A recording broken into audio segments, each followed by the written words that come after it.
কামিনী, এসো, আমার কাছে এসো। আসবো, অবশ্যই আসবো। কামিনী, নতুন রক্ত, তাজা রক্ত। কামিনী, ধরো ওকে।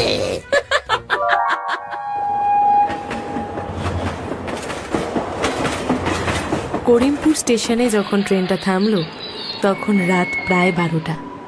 দুই বন্ধু সুখেন আর জয়ন্ত ট্রেন থেকে নামতেই ট্রেনটা হুড়মুড় করে হুইসেল দিতে দিতে বেরিয়ে গেল। আর ট্রেনটা চলে যেতেই স্টেশনটা যেন আরও নিঝুম হয়ে গেল। জয়ন্ত সুখেনের দিকে তাকিয়ে বলল, হ্যাঁ রে সুখেন, এটা কোথায় নিয়ে এলি রে? এ যতদূর চোখ যায় কেবল অন্ধকার। হ্যাঁ, আদৌ এখানে তোর বাড়ি আছে তো? কি যে বলিস জয়ন্ত, আমার বাড়ি এখানে না হলে কি তোকে নিয়ে আসতাম? বাবা তো বলেছিল গাড়ি পাঠিয়ে দেবে, কিন্তু সে আর কাকা বাবুর কি দোষ?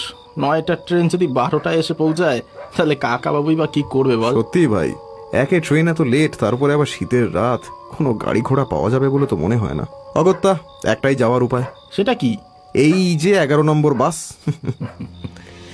জয়ন্ত আর সুখেন দুই বন্ধু মিলে গল্প করতে করতে রওনা দিল। শীতের রাতে কুয়াশা চাদরে যেন চারিদিক ঢেকে গিয়েছে। এক হাত দূরের জিনিস স্পষ্ট করে দেখা যায় না। সুখেন আর জয়ন্ত চারিদিকে তাকিয়ে হাঁটতে থাকলো। দূরে কোনো গাছে তখন যেন একটা রাত জাগা পাখি ডেকে উঠছে। কিছু দূর হাঁটার পর জয়ন্ত বলে উঠল, হ্যাঁ রে সুখেন, এ কি বিপদে ফেললি বলতো আমায়? এই শীতের রাতে দিব্যি মেসে কম্বলের তলায় শুয়ে ঘুমুতুম, কিন্তু তোর সাথে করে নিয়ে এলি। আর এখন হেঁটেই চলেছি দূর। আরে এত অধৈর্য হলে চলে নাকি? আমি কি আর ইচ্ছে করে করেছি নাকি? এই ঠান্ডা যে আর সহ্য করতে পারছি না ভাই। এই জঙ্গলের মধ্যে কোথাও কোনো আশ্রয় পাওয়া যাবে না রে? না রে না, জঙ্গলের মধ্যে সেরকম কোনো জায়গা আমার জানা নেই। তাছাড়া ঠিক তখনই দূর থেকে একটা শব্দ শুনতে পেয়ে সুখেন আর জয়ন্ত চমকে উঠল। ঠিক তখনই কুয়াশার চাদর ছিঁড়ে একটা গরুর গাড়ি যেন উদয় হলো। জয়ন্ত অবাক হয়ে সুখেনের দিকে তাকিয়ে বলল, এই যে গরুর গাড়ি, তাও এই শীতের রাতে, এ তো অভাবনীয় ব্যাপার ভাই। তাই তো দেখছি রে, বাবা হয়তো পাঠিয়েছে, নইলে। ঠিক তখনই গরুর গাড়িটা সুখেন আর জয়ন্তর একদম কাছে এসে পড়ল। গরুর গাড়ির সামনে বসে থাকা ব্যক্তি যেন অন্ধকারের মধ্যে থেকে মাথা তুলে বলল, উঠে আসুন বাবু, তাড়াতাড়ি উঠে আসুন। তুমি? তোমাকে নিশ্চয়ই আমার বাবা পাঠিয়েছে, কিন্তু তোমাকে তো আগে কখনো দেখিনি। আর হ্যাঁ, আমাকে তোমার বাবাই পাঠিয়েছে, তাই তো আমি এই রাতে তড়িঘড়ি করে চলে এলাম। যাক বাবা, কাকু প্রাণে বাঁচালো আমাদের, নইলে এই ঠান্ডায় জমে যাচ্ছিলাম। আসুন বাবুরা, উঠে আসুন, এখনো যে অনেক পথ বাকি। সুখেন আর জয়ন্ত বেশ আগ্রহেই গাড়ির ওপরে চেপে বসল। শম্ভু গরুগুলোর গায়ে মারতেই তারা ডাক ছেড়ে চলতে শুরু করলো। সুখেন আর জয়ন্ত বেশ আরাম করে বসল। সুখেন বলল, কিন্তু বাবা জানলো কি করে আমাদের ট্রেন কখন পৌঁছবে? তুমি বুঝি আগেও একবার ঘুরে গেছিলে? আগে হ্যাঁ বাবু, আমি আগেও একবার এসেছিলাম, কিন্তু ট্রেন আসেনি বলে আবার ফিরে গেছিলাম। রাত বাড়ছে দেখে বাবু বললেন আর একবার গিয়ে দেখতে, যদি আপনি এসে পড়েন। তাছাড়া জায়গাটা তো সুবিধের নয়। কেন সুবিধা নয়? কেন এরকম কেন বলছো? সে আর কি করে জানবো বাবু, তবে লোকে বলে স্টেশনের দিক থেকে নাকি গ্রাম পর্যন্ত অনেক অনেক সময় খুন খারাপই হয়, তাই আর কি। বাপরে বাপ, বলো কি? একে শীতের রাত, তার উপরে আবার এসব অশরীরী কাহিনী শুনলে তো গা ছমছম করবেই। কিরে জয়ন্ত, কি বুঝছিস? হ্যাঁ, গরুর গাড়ি নিস্তব্ধ রাতে ক্যাচ ক্যাচ শব্দ তুলতে তুলতে এগিয়ে চলল। ক্রমে পাল্লা দিয়ে শীতও বাড়তে থাকলো। জয়ন্ত আর সুখেন তখন যেন ঢুল ছিল। ঠিক তখনই শম্ভু কাঁপা কাঁপা কণ্ঠে বলে উঠল, বাবু, ও বাবু, বাবু গো, শীত বড্ড বাড়ছে। যদি আপনারা কিছু মনে না করেন তাহলে আমার চাদরটা বাড়ি থেকে গিয়ে নিয়ে আসতাম। বাড়ি? এই অন্ধকার জনমানবহীন স্থানে বাড়ি কোথায়? এই তো এই বাঁক ঘুরেই আমার বাড়ি বাবু। এই ঠান্ডা যেন আর সহ্য করতে পারছি না। আহা, বুড়ো মানুষ, আমরা গরম জামা গায়ে জড়িয়ে রয়েছি, তবুও ঠান্ডা মানছে না। আচ্ছা ঠিক আছে, বেশ, তুমি গিয়ে নিয়ে এসো, আর দেখো বেশি দেরি করো না যেন। না না বাবু, দেরি করব না, কিন্তু আপনারা অধৈর্য হবেন না। আর হলে এই বাঁক ঘুরেই আমার বাড়ি। হ্যাঁ,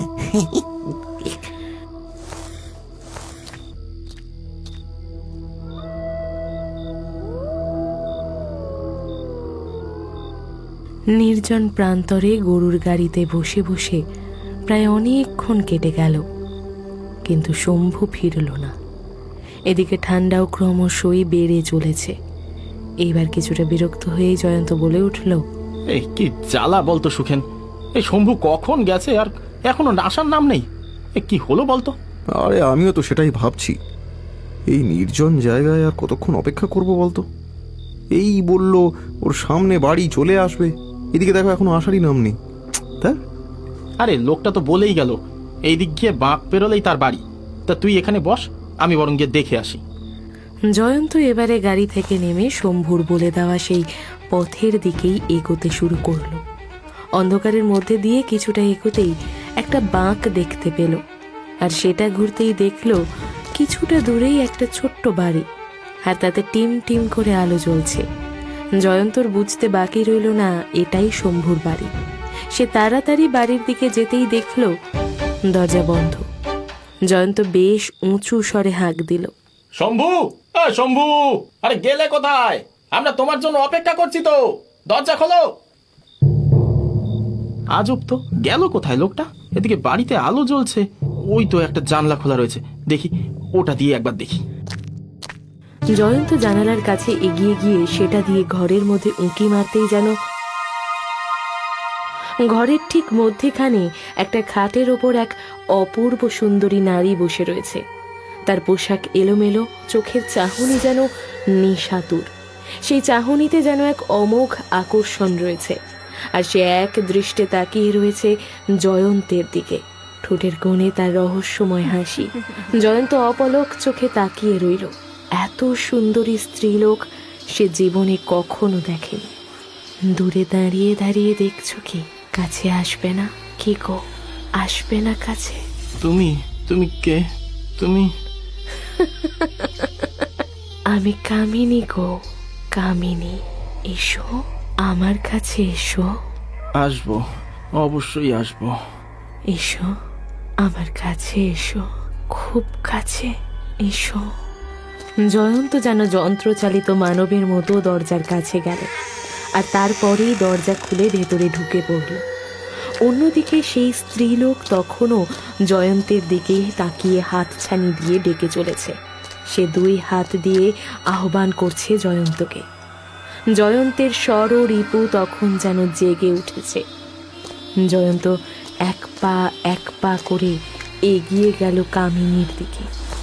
কামিনী নিবিড় আলিঙ্গনে তাকে আবদ্ধ করে নিতেই জয়ন্তের আর কিচ্ছু মনে রইল না। এ তো মহা মুশকিলে পড়া গেল। শম্ভু গেল আর এলো না, তার খোঁজে জয়ন্ত গেল, তারও এখনো কোনো দেখা নেই। এটা গেলটা কোথায়?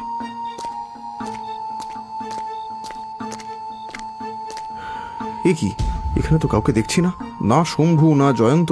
এদিকে ঘরে তো আলো জ্বলছে, তবে ওরা গেলটা কোথায়? আর আরে, এটা আবার কিসের শব্দ? ভারী অদ্ভুত তো। চারিদিকের পরিবেশ আর এই বাড়িটা সবই কেমন যেন রহস্যময়। ওই তো একটা জানলা খোলা রয়েছে, একবার দেখি তো। সুখেন জানালার দিকে এগিয়ে গিয়ে সেটা দিয়ে উঁকি মারতেই সে যেন চমকে উঠল। ভয়ে আতঙ্কে তার সারা শরীর ঠান্ডা বরফ হয়ে গেল। সুখেন বিস্ফারিত চোখে দেখল ঘরের মধ্যে জয়ন্ত মাটিতে পড়ে রয়েছে, আর তার উপরে তার গলার কাছে কামড়ে ধরেছে একটা নারী। তার চোখে রক্তের লোলুপ দৃষ্টি। সুখেন আর সহ্য করতে পারল না। সে ছুটে গিয়ে দরজা খুলে চিৎকার করে উঠল, জয়ন্ত, জয়ন্ত, কি করছিস তুই এখানে? পালা পালা জয়ন্ত, পালা!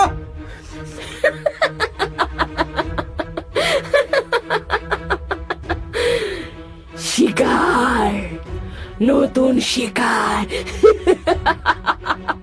নতুন রক্ত। এসো এসো বলছি।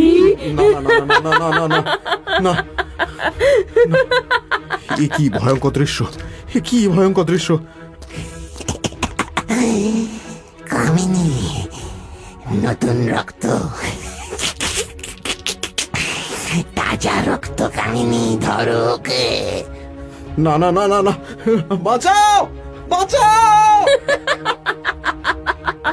এখানে যে আসে কামিনীর কামের ফাঁদ থেকে সে আর ফিরে যেতে পারে না।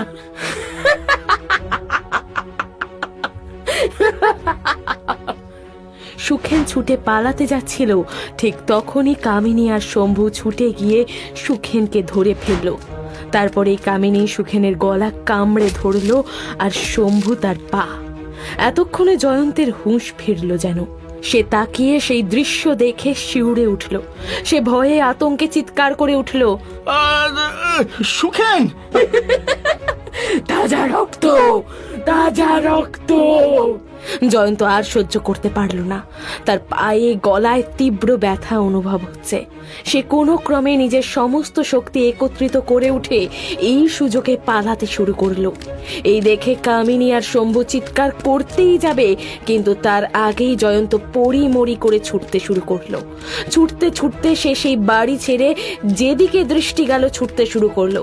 ছুটতে ছুটতে যখন তার চোখের সামনে প্রায় অন্ধকার নেমে এসেছে, তার একটুক্ষণ পরেই সে জ্ঞান হারিয়ে ফেলল।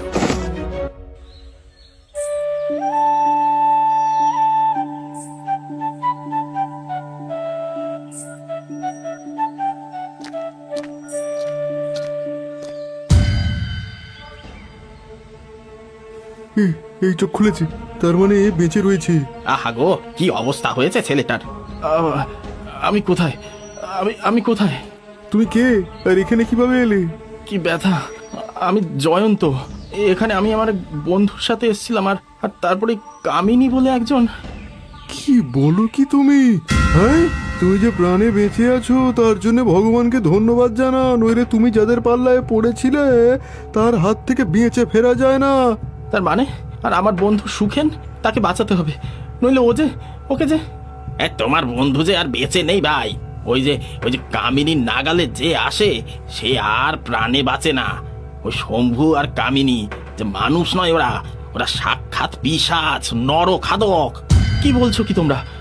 এসব কি করে সম্ভব? এর পিছনে অনেক বড় কাহিনী রয়েছে ভাই, বেশ অনেক কাল আগের কথা। শম্ভু বলে এক গারোয়ান ছিল। সে আর তার সুন্দরী যুবতী স্ত্রী গ্রামের এক প্রান্তে বাস করত। শহর থেকে যত লোক গ্রামে আসতো, শম্ভু তাদেরকে স্টেশন থেকে বাড়ি পৌঁছে দিত। হঠাৎই বেশ কিছুদিন ধরে যাত্রীরা উধাও হতে শুরু করলো। প্রথমে কেউ কিছু ঠাহর করতে পারেনি, কিন্তু ধীরে ধীরে যখন এই সংখ্যা বাড়তে লাগলো তখন সকলে সন্দেহ হলো। একদিন গ্রামের মোড়লের ছেলে শহর থেকে ফিরছিল। যথারীতি শম্ভু তাকে গাড়ি করে নিয়ে চম্পট দিয়ে দিয়েছিল, কিন্তু সে জানতো না মোড়ল মশাই তাকে অনুসরণ করছেন। আর তারপরেই এসো আমার কাছে, এসো এসো না। প্রাণের জ্বালা, শরীরের জ্বালা সব মিটিয়ে দেব। এসো। খবরদার খোকা, এক পাও এগোবি না। শয়তানি, পিশাচিনী। অনেক দিন ধরেই আমার সন্দেহ ছিল, তাই তককে ছিলাম, আর আজকে হাতে নাতে ধরেছি। আসতে দাও, ওকে আসতে দাও, নইলে আমি সকলকে শেষ করে দেব। শেষ তো আজকে তোদের হবে রাক্ষসী। এতদিন ধরে তোদের অনেক অনাচার সয়েছি। গ্রামের নিষ্পাপ লোকেদের এনে সম্মোহন করে অনেক শয়তানি করেছিস, আর নয়।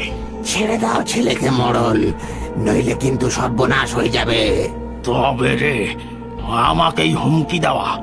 এই, কে আছিস রে? দরজাটা বাইরে থেকে বন্ধ করে ওই নরখাদক দুটাকে জ্বালিয়ে দে। ঠিক আছে মোড়ল মশাই। ছেড়ে দে, আমাদের ছেড়ে দে।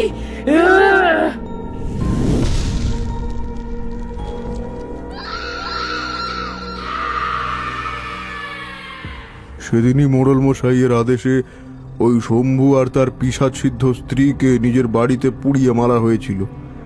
তারপর থেকে ওদের উপদ্রব একরকম প্রায় কমেই গিয়েছিল, কিন্তু বছর দুয়েক ধরে আবার মাঝে মধ্যে এরকম কিছু ঘটনা শোনা যাচ্ছে। তোমরাও তাদের শিকারী হয়েছিলে। তুমি অনেক ভাগ্যবান, তাই বেঁচে ফিরেছো, নইলে ওদের নাগাল থেকে কেউ কখন বাঁচে না। কিন্তু এইভাবে কি করে চলতে পারে? এর কি কোনো সমাধান নেই? চেষ্টা আমরা অনেক করেছি, কিন্তু কিছুতেই এই বিষয়টা সম্পূর্ণ সমাধান হয়নি।